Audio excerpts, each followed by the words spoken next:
चलो यहाँ से बच्चे आज हम बात करते हैं भौतिक विज्ञान में फर्स्ट पार्ट भौतिक विज्ञान का।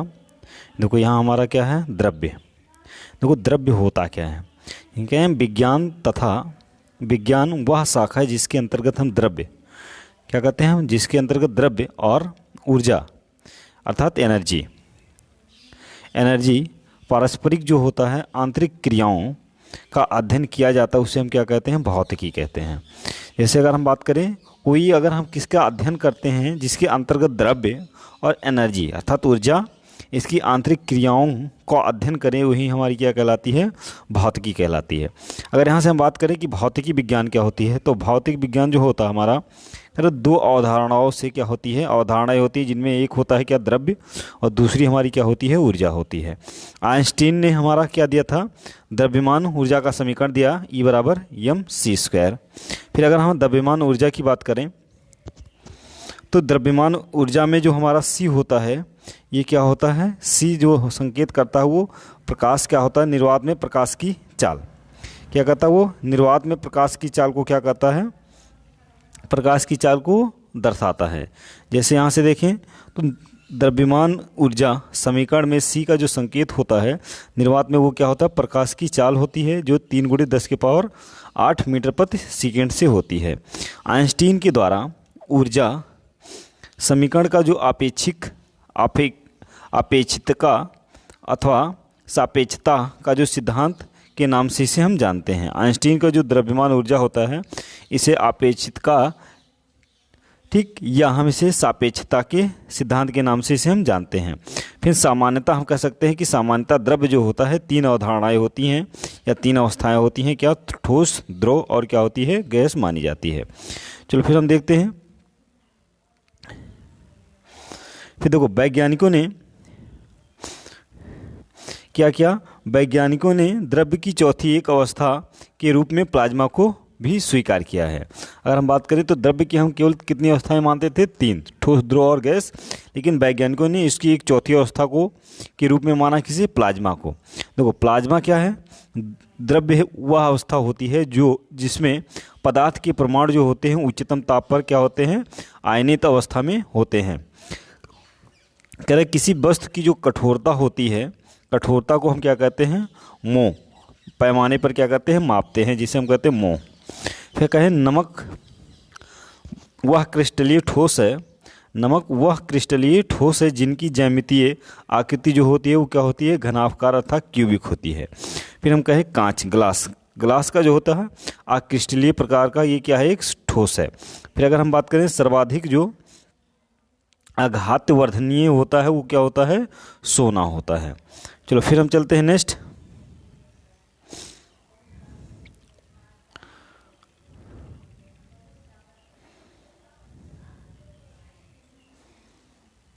देखो यहाँ से फिर हम बात करते हैं कि जो ठोस होता है वह पदार्थ की वह गुण जिसके कारण उसे पीट कर हम छोटे छोटे टुकड़ों में बनाए जा सकते हैं, वह हमारी क्या कहलाती है, भंगुरता कहलाती है।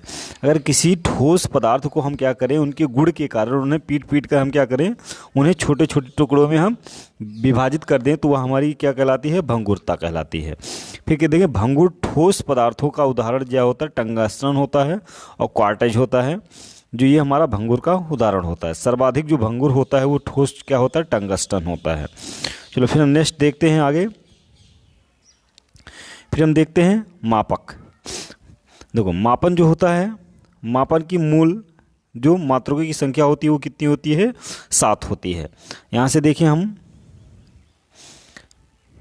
जैसे यहाँ से पहला हमारा क्या होता है, जैसे हमारा पहला यहाँ लंबाई जिसे हम दूरी भी कहते हैं, इसका जो मात्रक होता है वो क्या होता है, मीटर होता है। संकेत इसका क्या होता है, वो क्या होता है, हमारी मीटर होता है। अगर द्रव्यमान की बात करें तो इसका क्या होता है, किलोग्राम होता है, इसे हम केजी के रूप में कहते हैं। समय जो होता है वो क्या होता है, सेकेंड होता है। और इसका जो हमारा होता है प्रत्येक चिन्ह या संकेत चिन्ह जो होता है वो यस होता है। फिर इस प्रकार से हम आगे देखते हैं। फिर यहाँ से देखें तो यहाँ ताप जो होता है, इसका जो मापक होता है वो केल्विन होता है, और इसका संकेत चिन्ह जो होता है वो क्या होता है, के होता है। विद्युत धारा की बात करें तो इसकी जो मापक होती है वो क्या होती है, एम्पियर होती है, और इसका जो संकेत होता है वो ए होता है। ज्योत तीव्रता की बात करें तो ये कैंडिला होती है, इसकी CD होती है। अगर यहाँ पदार्थ की बात करें तो पदार्थ की मात्रा तो ये होती है मोल तो इसका मात्रक भी किस में होता है, मोल में होता है। चलो फिर हम देखते हैं नेक्स्ट। देखो यहाँ से हम बात करते हैं क्या, पूरक मूल मात्रकों की जो संख्या होती है वो 2 होती है। एक हमारी जो पूरक अगर हम बात करें तो राशि आपकी है एक कोण, जिसका मात्रक क्या होता है, रेडियन होता है, और संकेत हमारा जो है वो रेड होता है। फिर अगर हम घन कोण की बात करें तो स्टेडियम में इसको मापते हैं हम, और इसका जो प्रतीक चिन्ह होता है, संकेत, वो होता है SR होता है। अगर हम बात करें भारत में मीट्रिक टन पद्धति जो है वो 1957 में क्या की गई थी, अपनाई गई थी। और फिर मीट्रिक टन पद्धति वह दशमलव पद्धति होती है जिनमें क्या होता है, भौतिक राशियों के 10 घात के रूप में हम इसे क्या कहते हैं, व्यक्त करते हैं। तो वो हमारी क्या कहलाती है, मीट्रिक पद्धति कहलाती है। फिर हम बात करें 1 मीटर या कह रहा है क्रिप्टॉन 86 के नारंगी प्रकाश का जो होता है वो होता है 1,06,65,65,65,000,000, और यहाँ से हम कह सकते हैं 763। ये इसकी तरंग दैर्ध्य के बराबर होती है जो नारंगी रंग का होता है। चलो फिर हम देखते हैं नेक्स्ट। यहाँ से अगर हम बात करें तो देखो सूक्ष्म जीवों की जो लंबाई होती है वो माइक्रोन में मापी जाती है। 1 माइक्रोन बराबर होता है 10⁻⁻6 मीटर के बराबर होता है।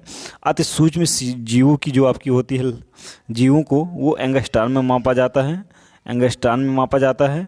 परमाणु के नाभिक की जो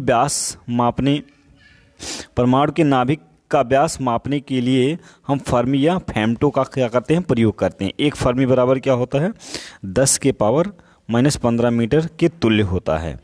फिर यहाँ से देखते हैं 10 के घात के रूप में उनके चिन्ह या उनके प्रतीक।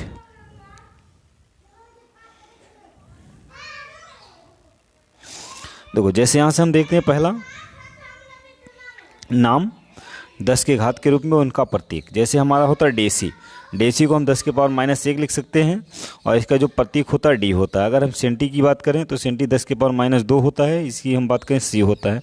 मिली की बात करें तो 10⁻3 होता है, और ये एम से लिखा जाता है। अगर हम माइक्रो की बात करें तो 10⁻6 होता है, ऐसे हम म्यू से प्रदर्शित करते हैं। नैनो की बात करें तो 10⁻−9 होता है, इसे हम एन से दर्शाते हैं।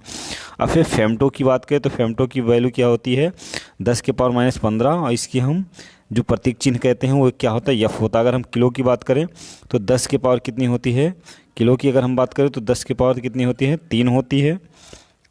10 के पावर यहाँ से कितनी हो जाती है, 3, और इसे हम के से प्रदर्शित करते हैं। चलो फिर हम नेक्स्ट चलते हैं। अगर देखो हम यहाँ से मेगा की बात करें तो मेगा जो आपका होता है 10⁻6 होता है, इसे हम एम से प्रदर्शित करते हैं। गीगा की बात करें तो 10⁻9 होती है, इसे हम जी से प्रदर्शित करते हैं। अगर टेरा की बात करें तो 10 के पावर क्या होती है, 12 होती है, इसे हम टी से प्रदर्शित करते हैं। अब देखो यहाँ से हम कहते हैं समुद्री जो दूरियां हमारी मापी जाती हैं वो किस में मापी जाती हैं, नॉटिकल मील में मापी जाती हैं। अगर 1852 मीटर के तुल्य देखा जाए तो 1 नॉटिकल मील के क्या होता है, बराबर होता है। मतलब 1 नॉटिकल मील बराबर हम कह सकते हैं 1852 मीटर की क्या होता है, बराबर होता है। चलो फिर हम चलते हैं नेक्स्ट। देखो यहाँ से अगर हम कहें कि प्रकाश वर्ष जो आपकी मापी जाती है तो यहाँ से हम कह सकते हैं कि प्रकाश द्वारा 1 वर्ष में तय की गई जो दूरी होती है वो 1 प्रकाश वर्ष की क्या होता है, बराबर होता है। 1 प्रकाश वर्ष का जो मान होता है वो 946 गुणे 10 के पावर 9.46 गुणे 10 के पावर -10 के पावर 15 मीटर, या हम कह सकते हैं 9.46 गुणे 10 के पावर कितना, 12 किलोमीटर होता है प्रकाश वर्ष का मान। फिर यहाँ से हम बात करें सूर्य का जो पृथ्वी के बीच की औसत दूरी मापने की जो इकाई होती है वो हमारी क्या होती है, वो खगोलीय इकाई होती है। वो हमारी क्या होती है, खगोलीय इकाई होती है। ठीक, यहाँ से अगर हम सूर्य से पृथ्वी की बीच की दूरी जो मापते हैं औसतन दूरी, वो हमारी खगोलीय इकाई में मापी जाती है। 1 प्रकाश वर्ष से भी लंबी जो होती है वो पास्कल होती है, या पास्कल में मापा जाता है। मतलब हम कहते हैं जो 1 प्रकाश वर्ष जो होता है उससे ज़्यादा अगर लंबी दूरी मापना है हमें तो उसे हम किस में मापते हैं, पारसेक में मापते हैं। अगर यहाँ से हम बात करें तो 1 पारसेक बराबर क्या होता है, 3.26 प्रकाश वर्ष के क्या होता है, बराबर होता है। चलो फिर हम देखते हैं नेक्स्ट। देखो कह रहा है एक माध्याह्न ठीक, एक माध्याह्न की जो होती है दूसरे माध्याह्न के बीच की दूरी जो होता है वो सौर दिवस में मापते हैं, या हम उसे सौर दिवस कहते हैं। एक माध्याह्न से दूसरे माध्याह्न की जो बीच की अवधि होती है उसे हम क्या कहते हैं, सौर दिवस कहते हैं। अगर एक वर्ष के सौर दिवसों के मध्य ही देखें तो मध्य सौर दिवस कहते हैं। मतलब एक वर्ष के सौर दिवसों का जो मध्य होता है को माध्य सौर दिवस कहते हैं, और जबकि माध्याह्न से दूसरे माध्याह्न की जो बीच की दूरी होती है वो क्या कहलाती है, सौर दिवस कहलाती है। इस प्रकार से आशा करते होंगे वीडियो पसंद आई होगी। वीडियो पसंद आई होगी तो लाइक, शेयर एवं सब्सक्राइब जरूर कीजिए, औरों को भी सब्सक्राइब कराइए, और हमारे PDF के लिए हमारे टेलीग्राम चैनल से जुड़िए, RKBK क्लासेज, और वहाँ से PDF प्राप्त कर दीजिए। वीडियो कैसी लगी कमेंट जरूर कीजिएगा। धन्यवाद।